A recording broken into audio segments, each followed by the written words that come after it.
Shalom saudara, berjumpa dalam Voice of Hope. Dan saudara, baru saja kita mendengar kabar viral melalui medsos. Seseorang yang menendang, membuang sesajen yang ada di Lumajang di daerah Gunung Semeru. Dan kemudian Pemda Lumajang marah dan melaporkan pemuda ini kepada yang berwajib atau polisi. Saudara, saya tidak hendak untuk membahas berita itu, tetapi kita pernah mendengar, saudaraku sekalian, bahwa mempersembahkan atau menyajikan sesuatu kepada penguasa alam ini sudah terjadi sejak zaman anak-anak Adam, ketika kita tahu Kain mempersembahkan hasil buminya yang terbaik, ya, dan kemudian juga Habil mempersembahkan domba hasil ternaknya yang terbaik.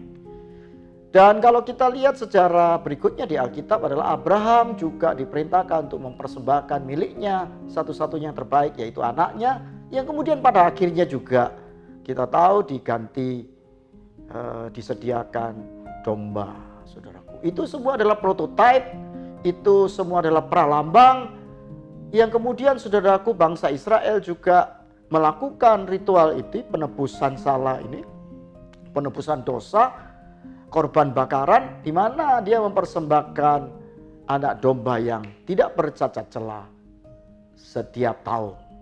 Nah, saudara sekalian, kalau kita melihat cerita ini sebenarnya di dalam naluri primitif manusia ini mengharapkan sebuah pendamaian, ya. Manusia merasa bersalah. Ya, manusia memberikan sesaji atau persembahan ini sebenarnya dalam rangka supaya terjadi keselamatan, terjadi kemakmuran, dan supaya rasa bersalahnya dihilangkan.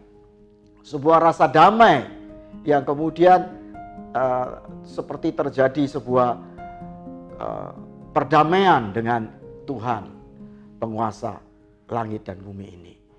Nah, saudaraku sekalian, di dalam pemikiran manusia, kemudian manusia itu yang di dalam hidupnya ada banyak tekanan di bumi.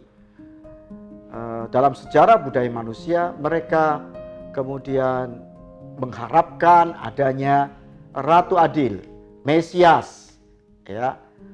Lalu kalau kita sebagai orang Kristen, kita tahu Yesus Kristus atau Isa Al-Masih atau Yosua Hamasia adalah Sang Mesias yang datang ke muka bumi untuk, saudaraku sekalian, menggantikan semua sesajen yang ritual yang dilakukan setiap saat, setiap tahun atau setiap bulan, menjadi sebuah satu-satunya korban yang sudah disediakan Allah bagi kita sebagai penebus dosa dan menjadikan setiap kita kemudian berkenan di hadapan Tuhan. Saya akan bacakan ayatnya. Ada beberapa ayat sebenarnya, saudaraku, di Alkitab yang menjelaskan ini.